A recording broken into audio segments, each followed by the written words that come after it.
Okay, this will be part 3 of our series on fourth quarter grade 12 biology. We'll talk about protists. So, protista is one of the kingdoms in the grand taxonomy of animals.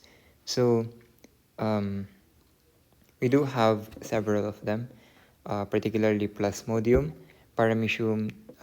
We also have diatoms. Um, and a supergroup called Rhizarians. And under this supergroup, we have foraminiferans and radiolarians. So let's start first with Plasmodium. So um, you don't really have to know or memorize the group's superphylums, basically classifications under it. Um, But then, yeah, it could be useful if you memorize it anyways. The group is Apicomplexa. Phylum is Alveolata. And yeah, basically under this we have dinoflagellates and ciliates. What characterizes Plasmodium, or what defines it? Basically, there is a presence of an apicoplast that helps parasites survive and thrive. So essentially, Plasmodium, um, organisms that are classified as Plasmodium, they're parasites. They're parasitic in nature, at least for the majority of it. So they can change forms in different life stages in order to move and produce or reproduce. For Paramecium, the group is ciliates, and they're 30 to 3,000 micrometers in length. They're covered in tiny cilia, and yes, conjugation is their mode of reproduction. This is for genetic variation. They multiply asexually 50 times before reproducing by conjugation. And there are two complementary paramecia, or singen, that come together. So the coming together of these paramecia basically is synonymous to the idea of the transfer of genetic material. So let's move to diatoms. For diatoms, the group is Chromalveolata. There are two general shapes, pinnate and centric. Pinnate is um, ball-pen shaped in a way. That's why the suffix is pen. And centric because it looks circular. And there are two general types. We have a marine type and a freshwater type.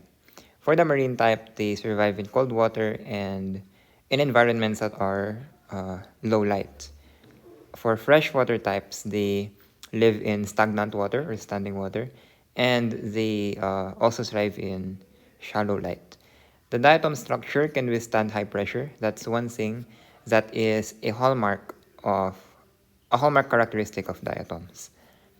There are double shells that are two times shells that are made of silica and are semi-translucent. So, from what I understood in my class, diatoms is the design of the physical structure of diatoms. They basically define what the design is being used by engineers at the moment because of its durable structure.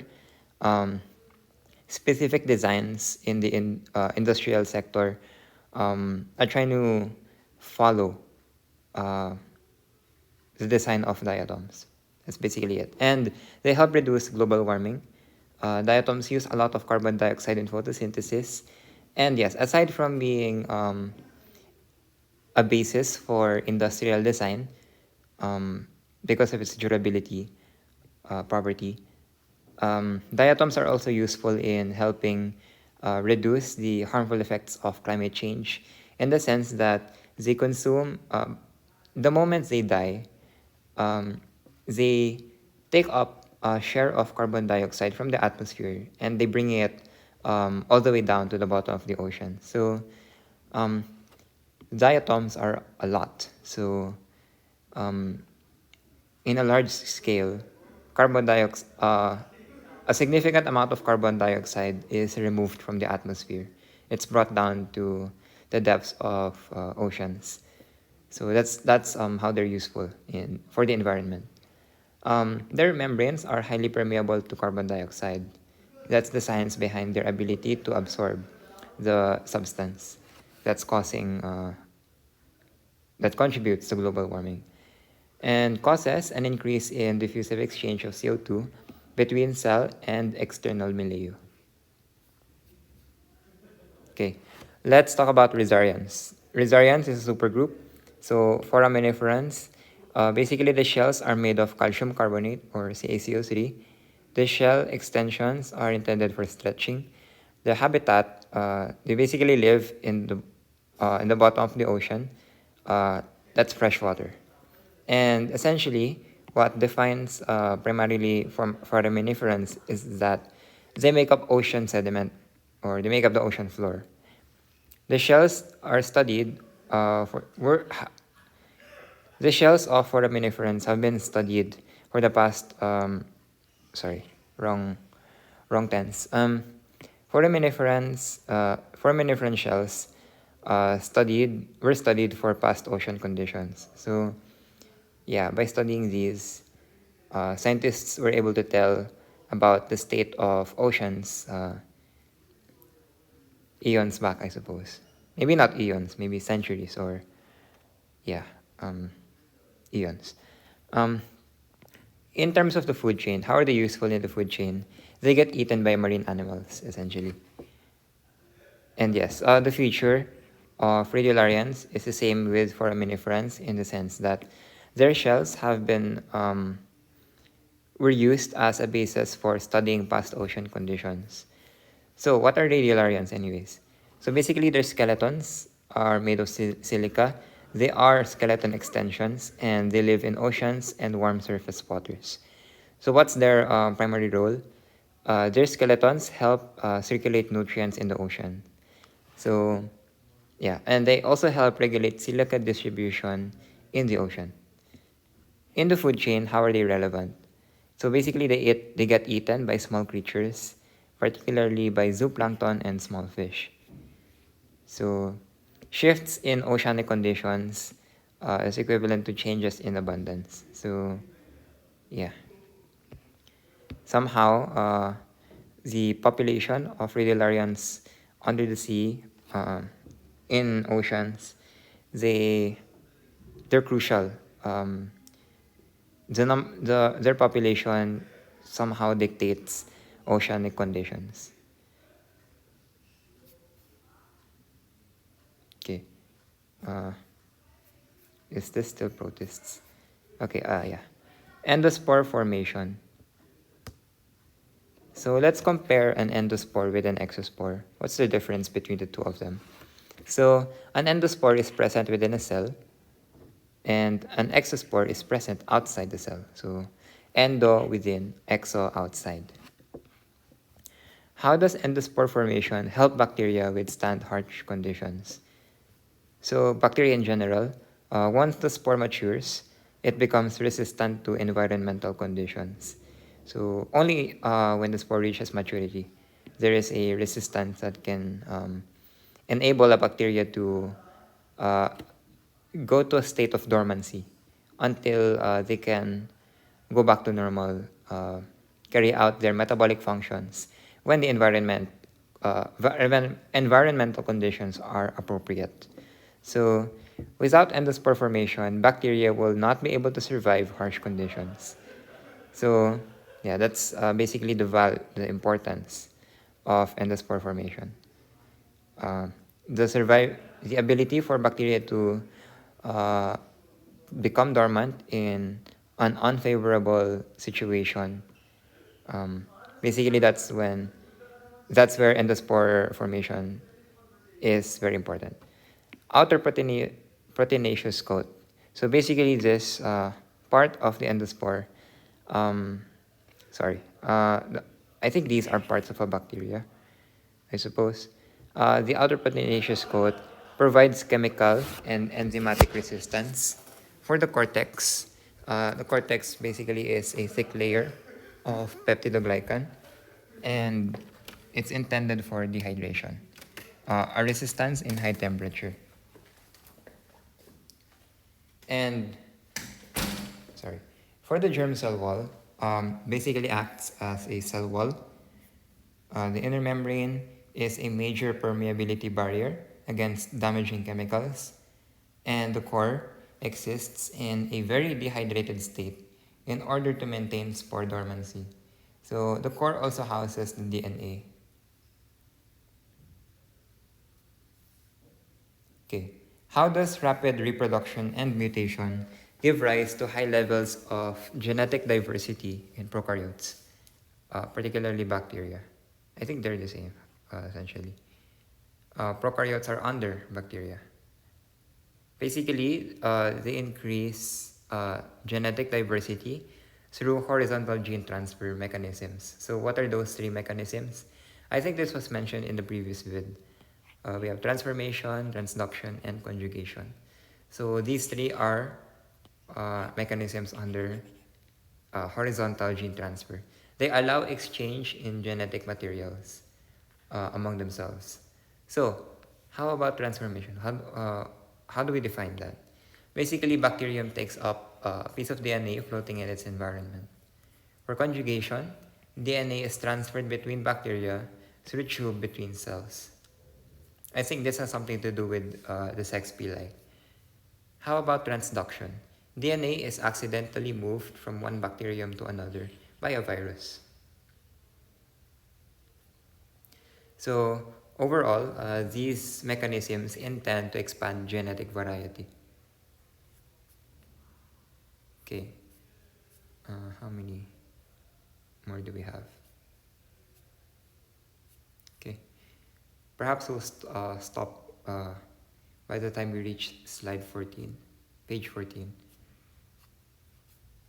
But let's go here first. Okay, again, we'll go back to Kingdom Protista. So protists can be eukaryotic unicellular or eukaryotic multicellular. They absorb, ingest, or photosynthesize. Uh, Photosynthesize, there will be a suffix auto. Absorb and ingest, hetero and mixo.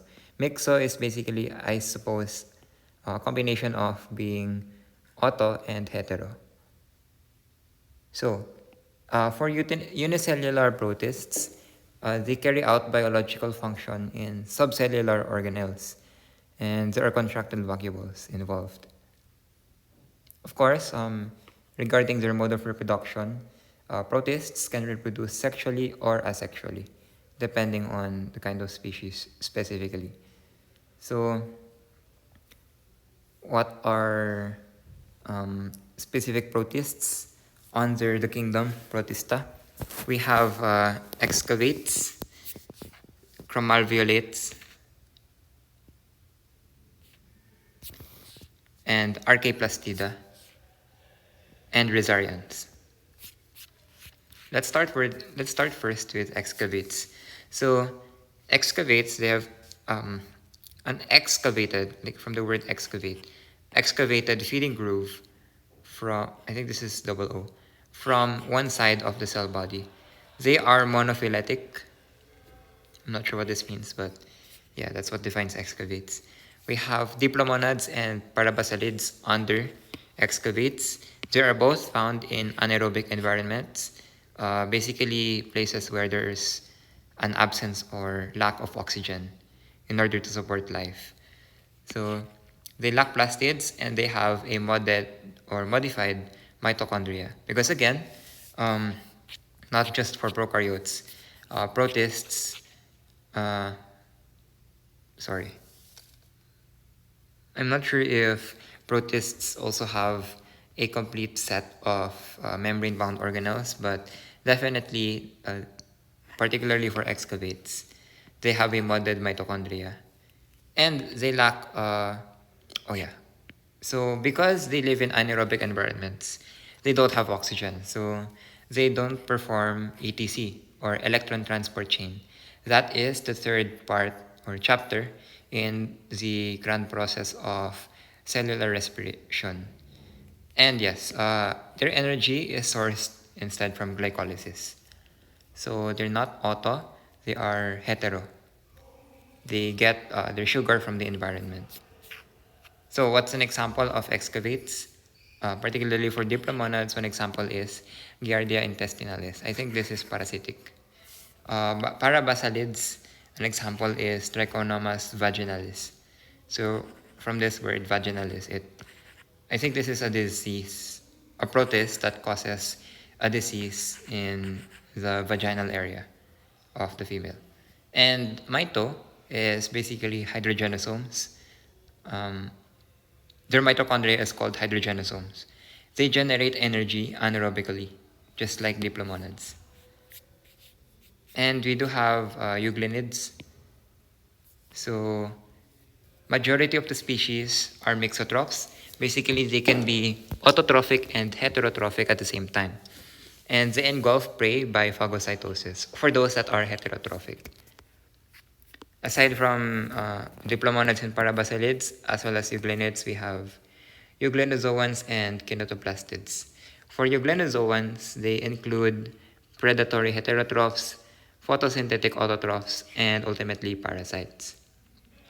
For kinetoplastids, we have, there is one large mitochondria. They contain a kinetoblast. This is the organized DNA. And yeah, they can be parasites. I think trypanosoma is a parasite. I'm not sure which organ it affects in the human body, but I think it is a virus. No, not a virus. Uh, what's safe to say is that they cause a disease. Chromalvulates. So they are represented by two large protist clades. We have alveolates and stramenophiles. For alveolates, I think the prefix is derived from the word alveoli. That's the reason why they're called alveolates. They have alveoli, the air sacs within our lungs. I think they have similar structures of alveoli, or at least they carry the same function, just in case they have a different structure compared to the alveoli of humans. And they regulate cell water and ion content. So what are more specific entities under alveolates? We have dinoflagellates, apicomplexans, and ciliates. I think I mentioned this earlier, but I think this one is more detailed.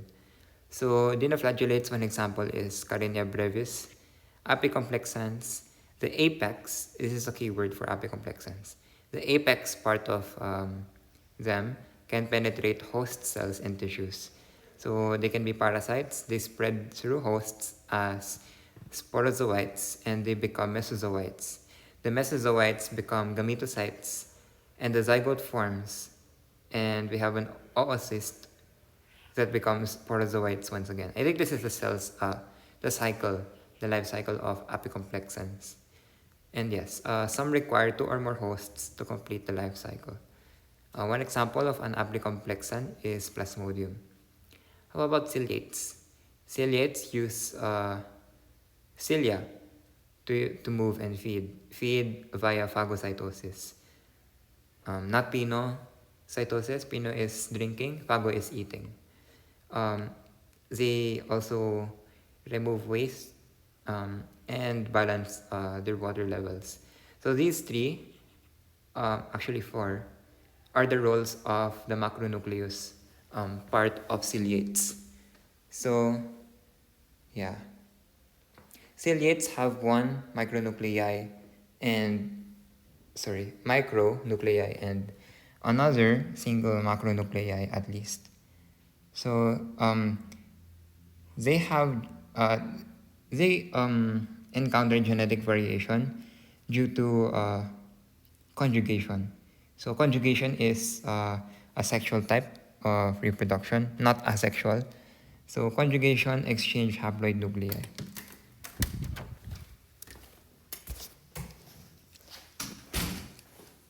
Okay. So if they reproduce asexually, then instead of conjugation, they undergo binary fission. Okay, more on ciliates. So let's start first here with compatible cells. So there's partial fusion, meiosis takes place, and the result is for haploid micronuclei. So Among the four, one will remain, the three will disintegrate. This one remaining will undergo mitosis, micronucleus swapping, and the cells will separate. So we will have a micronuclear fusion. We have 3 rounds of mitosis that would equal to 8 micronuclei. 4 of them will become macro, and the original macronucleus would disintegrate. So 2 rounds of cytokinesis, and the result is 4 daughter cells. These 4 daughter cells will go back to the start. So compatible cells partially fuse. Okay. All right. So oomycetes, they are decomposers or parasites. They are fungus-like, but they are not fungi.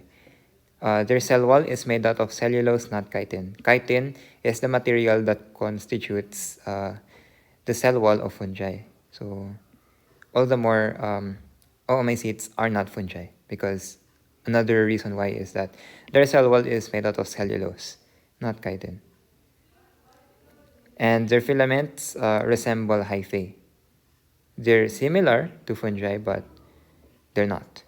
They're not fungi. Okay. We also have brown algae. Carotenoids in plastids. They are the largest and most complex. They are multicellular, and they have a cold water they live in a cold water environment. And yeah, it makes sense because most of them are marine species. For seaweeds, they have the most complex multicellular algae. Their cell wall, cushion thalli from waves, prevents dryness. So yes, definitely the cell wall prevents dryness. Okay, let's go to stramenophiles. Under stramenophiles, we have diatoms and golden algae. What are diatoms? So mostly they were produced by asexual reproduction, by mitosis. Some of them reproduce sexually, but most of them asexual. They are unicellular algae. They are major components of what's known as plankton. I think planktons are at the very bottom of the marine food chain. So yeah, without diatoms, the plankton population would be affected, and those who feed on planktons would be affected as well. And yes, it's a domino effect essentially. So diatoms store energy in laminarin and oil molecules. Um, Submerging diatoms pump carbon to the ocean floor. This is what I was saying earlier, but in a different approach. So essentially, this process causes a reduction of CO2 in the atmosphere of the Earth. How about golden algae? So golden algae, they come from single-cell diatoms, and the cells are biflagellated. They are photosynthetic. Some of them are mixotrophic, and most of them are unicellular. The resistant form is into synthesis of protective cysts. An example of golden algae is dinoberon. Sorry, just a reflection before we continue. I think I want to go, I'm going to study pharmacy. Make reviewers about pharmacy, medicines. Anyways, who knows? Maybe I'd be making content on pharmacy soon. Who knows? Anyways, let's go to Archaeplastida. So what are more specific entities under this? We have red algae, porphyra, and green algae. For red algae, in other words, they're called rhodophytes. They are adapted to more shallow water. So there is a decrease in phycoerythrin.